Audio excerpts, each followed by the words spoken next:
রাধে। এখন আমি শ্রীমদ ভাগবতের প্রথম স্কন্ধের দ্বিতীয় স্কন্ধের প্রথম অধ্যায় থেকে পাঠ করছি। ভগবত উপলব্ধির প্রথম স্তর। হে বাসুদেব তনয় সর্বব্যাপ্ত পরমেশ্বর ভগবান, আমি আপনাকে আমার সশ্রদ্ধ প্রণতি জানাই। এই সুখদেব গোস্বামী বললেন, শ্রী সুখদেব গোস্বামী বললেন, হে রাজন, আপনার প্রশ্ন যথার্থই মহিমান্বিত, কেননা তা সমস্ত মানুষের পরম হিতকর। এই বিষয়টি সমস্ত শ্রবণীয় বিষয়ের মধ্যে শ্রেষ্ঠতম এবং আত্মতত্ত্বজ্ঞ মুক্তকুল কর্তৃক অনুমোদিত। হে রাজশ্রেষ্ঠ, আত্মতত্ত্ব জ্ঞান আলোচনায় উদাসীন বিষয়াসক্ত গৃহমেদীদের অসংখ্য শ্রবণীয়, কীর্তনীয় এবং স্মরণীয় বিষয়সমূহ আছে। এই প্রকার মাৎসর্য পরায়ণ গৃহমেদীরা নিদ্রামগ্ন হয়ে অথবা রতিক্রিয়ায় তাদের রাত্রি অতিবাহিত করে এবং আত্মীয় স্বজনদের প্রতিপালনের জন্য অর্থ উপার্জনের চেষ্টায় দিবাভাগের অপচয় করেন। আত্মতত্ত্ব জ্ঞানরহিত ব্যক্তিরা দেহ, পুত্র, পত্নী আদি অনিত্য সৈন্যদের প্রতি অত্যন্ত আসক্ত হয়ে জীবনের প্রকৃত সমস্যাগুলি সমাধানের কোনো চেষ্টা করে না।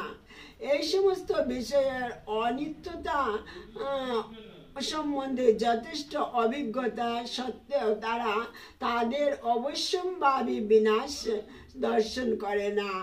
হে ভারত, সমস্ত দুঃখ দুর্দশা থেকে যে মুক্ত হওয়ার বাসনা করে তাকে অবশ্যই পরমাত্মা, পরম নিয়ন্তা এবং সমস্ত দুঃখ হরণকারী পরমেশ্বর ভগবানের কথা শ্রবণ, কীর্তন এবং স্মরণ করতে হবে।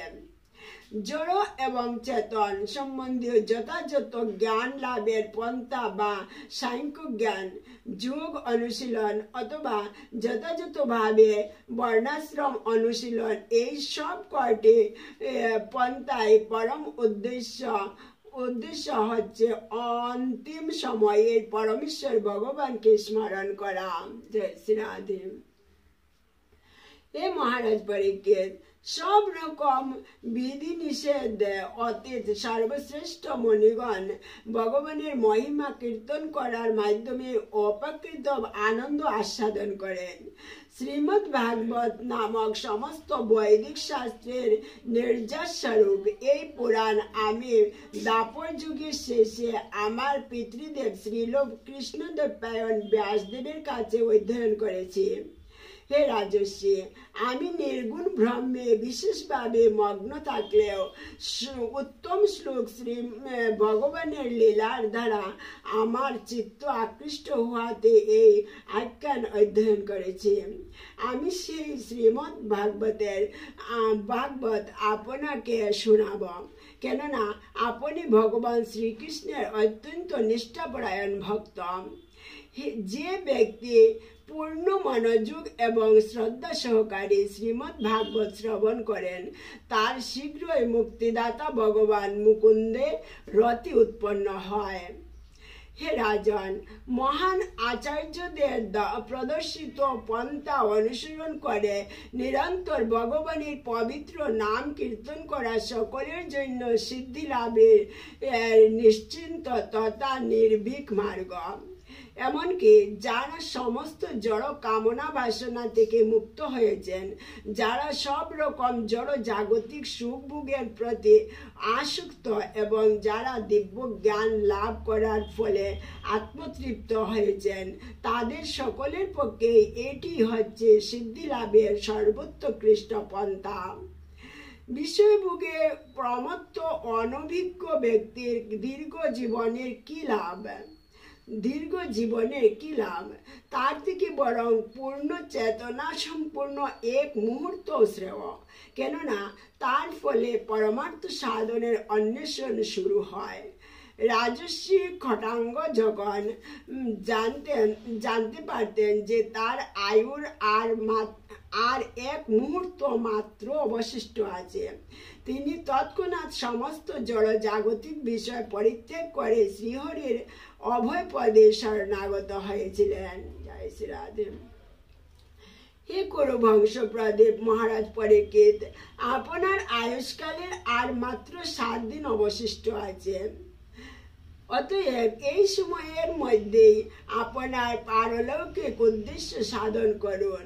জীবনের অন্তিম সময়ে মৃত্যু ভয়ে ভীত না হয়ে অনাসক্তি রূপ অস্ত্রের দ্বারা দেহ ও দেহ সম্পর্কিত সমস্ত বন্ধন ছেদন করা উচিত।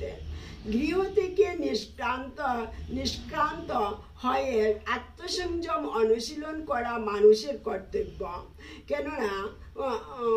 কর্তব্য। কোনো তীর্থস্থানে নিয়মিতভাবে স্নান করে তিনি যথাযথভাবে পবিত্র হবেন এবং নির্জন স্থানে আসন রচনা করে তাতে উপবেশন করবেন। এইভাবে উপবেশন করে তিনটি চিন্ময় অক্ষর ও উ ম দ্বারা রচিত বীজ মন্ত্র ও মনে মনে আবৃত্তি করবেন এবং শ্বাস প্রশ্বাসে ক্রিয়া নিয়ন্ত্রণ করে মনকে বশীভূত করবেন, যাতে কখনো চিন্ময় বীজটির বিস্মরণ না হয়। মন যখন ধীরে ধীরে চিন্ময়ত্ব লাভ করে, তখন ইন্দ্রিয়ের বিষয়সমূহ থেকে তাকে সংবরণ করা হয় এবং বুদ্ধির সাহায্যে ইন্দ্রিয়গুলিকে দমন করা হয়। মন স্বভাবতই বিষয়ের চিন্তায় মগ্ন থাকে, তাই মনকে নিগ্রহ করার সর্বশ্রেষ্ঠ পন্থা হচ্ছে পরমেশ্বর ভগবানের সেবায় নিযুক্ত হওয়ার মাধ্যমে পূর্ণরূপে দিব্য চেতনায় মগ্ন হওয়া। জয় শ্রী রাধে। এখানে সুখদেব গোস্বামী পরীক্ষিত মহারাজকে বলছেন কিভাবে ও ম মানে ওম ধ্বনির দ্বারা, এই বীজ মন্ত্রের দ্বারা ধ্যান মগ্ন হয়ে দেহের এই ইন্দ্রিয়ের চিন্তা ছেড়ে কিভাবে চিন্ময়ের চিন্তা করে ভগবানকে স্মরণ করা, এটাই বুঝাচ্ছেন সুখদেব গোস্বামী পরীক্ষিত মহারাজকে। 7 দিনের মধ্যে কিভাবে তাড়াতাড়ি ভগবানকে পাওয়া যায় এই পন্থাটা বুঝিয়েছেন।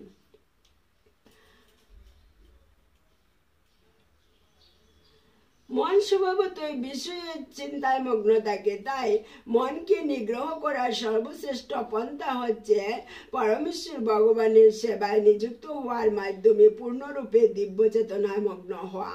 তারপর শ্রী বিষ্ণুর পূর্ণ শরীরের ধারণা থেকে বিচ্যুত না হয়ে একে একে তার অঙ্গ প্রত্যঙ্গের ধ্যান করবে। তার ফলে মন ইন্দ্রিয়ের বিষয় থেকে মুক্ত হবে। মনকে কিভাবে ইন্দ্রিয়ের বিষয় থেকে মুক্ত করা যায় এই পন্থা অবলম্বন করলে হবে। অন্য কোনো কিছুর চিন্তা করবে না, কেননা পরমেশ্বর ভগবান শ্রী বিষ্ণু হচ্ছেন পরম সত্য। অতএব তাতে কেবল মন সম্পূর্ণরূপে প্রসন্নতা লাভ করে।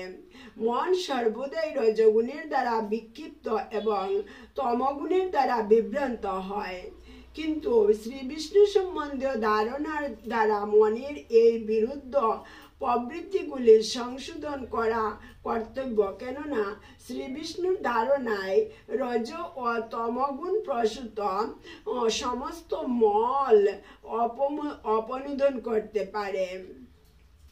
হে রাজন, এই প্রকার স্মরণের ধারা এবং সর্বমঙ্গলময় ভগবানের সবিশেষ রূপ দর্শনের অভ্যাস করার ফলে অচিরে সাক্ষাৎ ভগবানের আশ্রয় লাভ করে তার প্রেমময়ী সেবায় যুক্ত হওয়া যায়।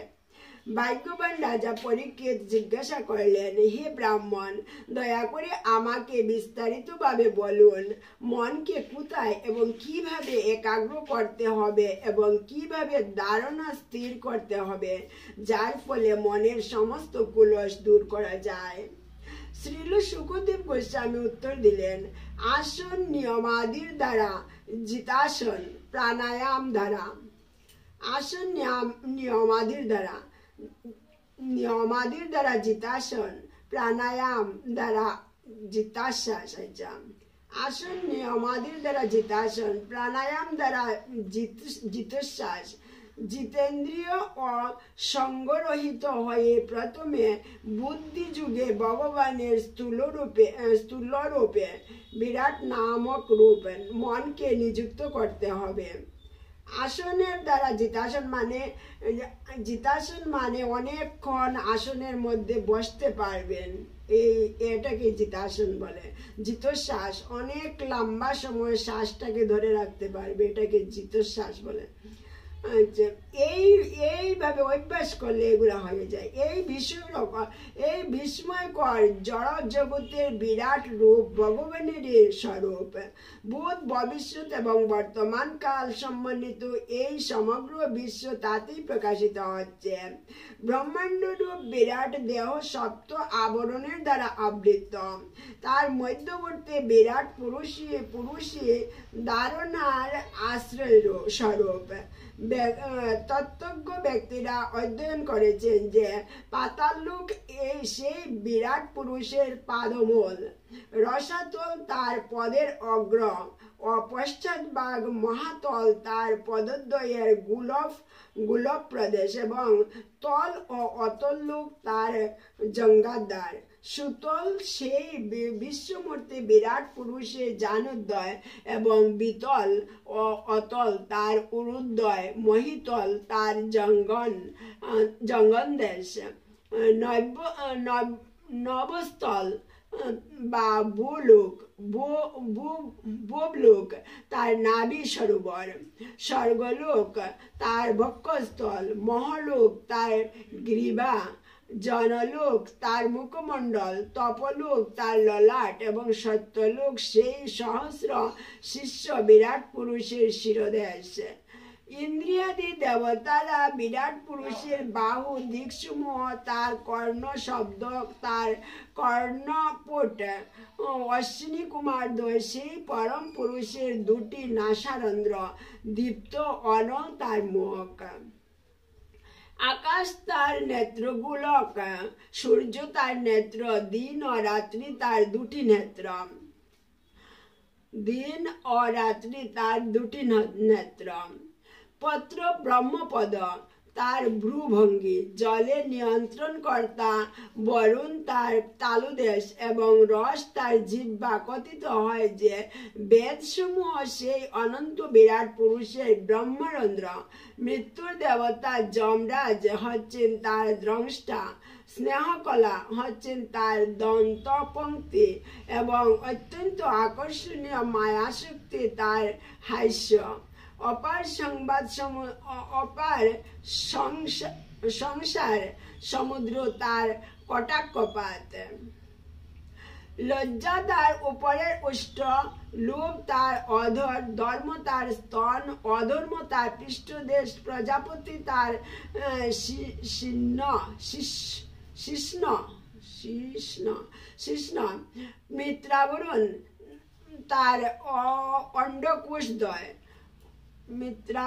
তার অন্ডকোষদ্বয়, সমুদ্র সকল তার কুক্ষি এবং পর্বত সমূহ তার অস্থিরাজি।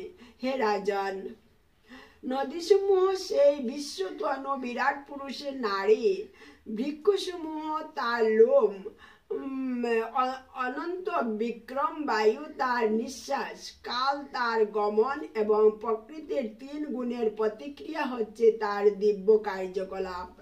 হে কুরুশ্রেষ্ঠ, জলবাহী মেঘ হচ্ছে তার কেশধাম, সন্ধ্যা তার বসন, জগৎ সৃষ্টির প্রধান কারণ হচ্ছে তার বুদ্ধি এবং সমস্ত বিকারের আশ্রয় স্বরূপ চন্দ্রমা হচ্ছে তার মন। অভিজ্ঞ ব্যক্তিরা বলেন যে মহত্তত্ত্ব সেই সর্বব্যাপ্ত বিরাট পুরুষের চেতনা এবং রুদ্রদেব তার অহংকার। অশ্বতরে উষ্ট্র, হস্তে প্রভৃতি তার নখ এবং সমস্ত চতুষ্পদ পশু তার কটিদেশ। বিভিন্ন প্রকার পাখিরা তার বিচিত্র শিল্প নৈপুণ্য। মানব জাতির পিতা মনু তার বিচার বুদ্ধির প্রকাশ এবং মানব জাতির তার বাসস্থল। মানব জাতি তার আবাসস্থল। গন্ধর্ব, বিদ্যাধর, চানর, অস্পরা আদি উচ্চতর লোক নিবাসী মানুষেরা তার সঙ্গীতাত্মক স্বরলহরী এবং আসরিক সৈনিকেরা তার শক্তি। ব্রাহ্মণগণ সেই বিরাট পুরুষের মুখ, ক্ষত্রিয়গণ তার বাহু, বৈশ্যগণ তার উরুযুগল, কৃষ্ণবর্ণ শূদ্রগণ তার পদাশ্রিত। সমস্ত পূজনীয় দেবতারাও তার অধস্তন এবং সকলেরই কর্তব্য হচ্ছে উপযুক্ত দ্রব্য সামগ্রীর দ্বারা যজ্ঞ সম্পাদন করার মাধ্যমে জ্যোতির্ময়ে সুষমা নারীর যুগে অগ্নির দেবতা বৈশ্বানর লোকে যান। এখানে তারা সম্পূর্ণরূপে কুলস বিধৌত হয়ে আরো ঊর্ধ্বে শিশুমার চক্রে যান, যেখানে তারা পরমেশ্বর ভগবান শ্রীহরির সঙ্গে সম্পর্ক লাভ করেন। এই শিশুমার সমগ্র ব্রহ্মাণ্ডের আবর্তনীয় কেন্দ্রবিন্দু এবং তাকে বলা হয় শ্রী বিষ্ণুর গর্ভোদকশায়ী বিষ্ণু। তাকে বলা হয় এই শিশুমার সমগ্র ব্রহ্মাণ্ডের আবর্তনের কেন্দ্রবিন্দু এবং তাকে বলা হয় শ্রী বিষ্ণুর গর্ভোদকশায়ী বিষ্ণুর নাভি। যোগীরাই কেবল শিশুমার চক্র অতিক্রম করে মহর্লোক প্রাপ্ত হন, যেখানে ভৃগু প্রভৃতি মহর্ষিরা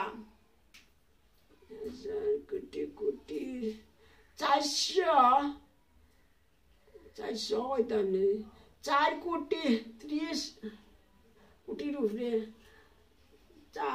কোটি 30 লক্ষ সৌর বৎসর ব্যাপী দীর্ঘায়ু উপভোগ করেন। এই গ্রহলোকটি আধ্যাত্মিক স্তরে অধিষ্ঠিত ঋষিদের পূজ্য। কল্পান্তে যখন অনন্তদেবের মুখাগ্নির দ্বারা লোকত্রয় দগ্ধ হয়, তখন তিনি শুদ্ধ মহাত্মাদের বিমানে করে সত্যলোকে গমন করেন। সত্যলোকের আয়ুষ্কাল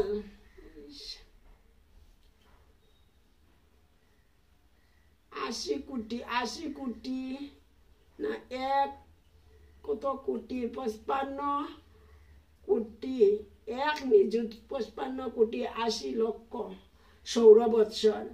সত্যলোকে সুখ জবা মৃত্যু সত্যলোকে সুখ জরা মৃত্যু দুঃখ উদ্বেগ এই সমস্ত কিছুই নেই, কেবল চেতনাজনিত এক প্রকার দুঃখ রয়েছে। সেই দুঃখের কারণ এই যে ভগভক্তি সম্বন্ধে অজ্ঞ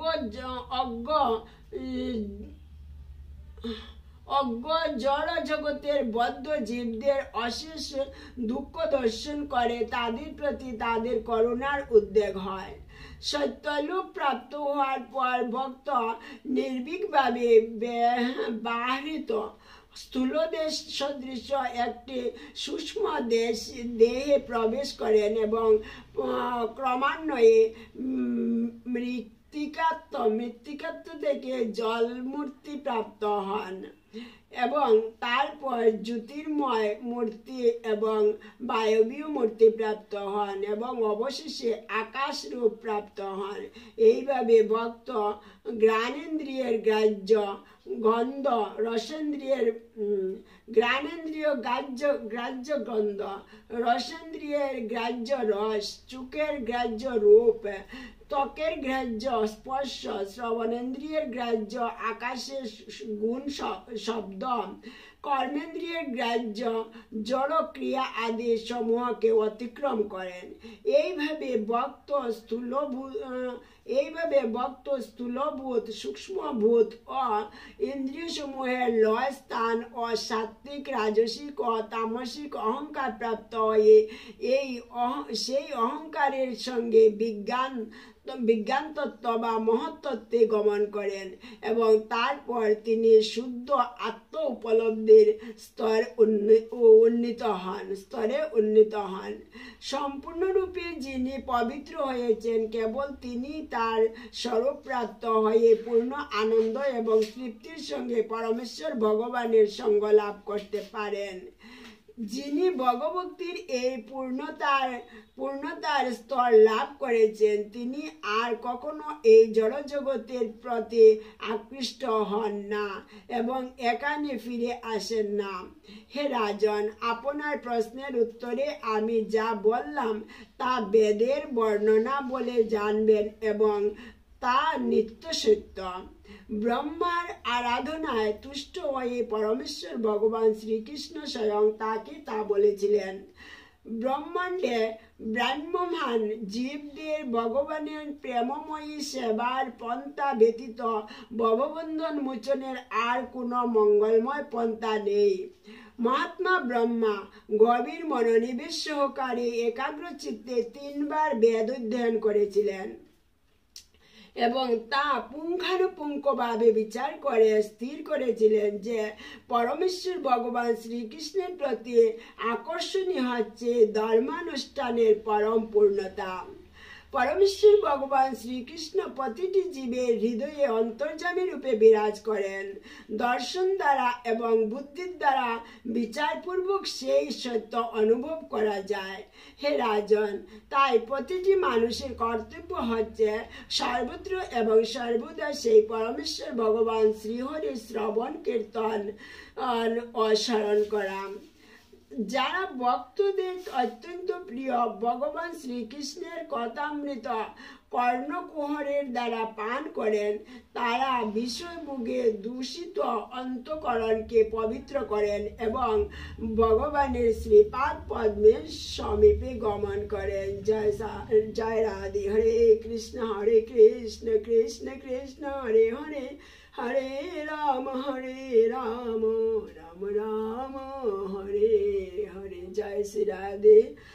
আপনারা মন দিয়ে শুনবেন, আর ভুল ভ্রান্তি তো অবশ্যই হবে একটু একটু, কারণ আমিও নতুন পাঠ করছি আর আবার আগে পাঠ করে জানিও নি। আগে যদি পাঠ করতাম তাহলে একটু ভালো করে পাঠ করতাম, বারবার পাঠ করার মতো সময়ও নেই। তাই ভুল ভ্রান্তি অপরাধ হলে মাফ করে শুদ্ধ করে শুনবেন এবং আমার সঙ্গে থাকবেন, অনেক অজানা বস্তু জানবেন। জয় শ্রী রাধে।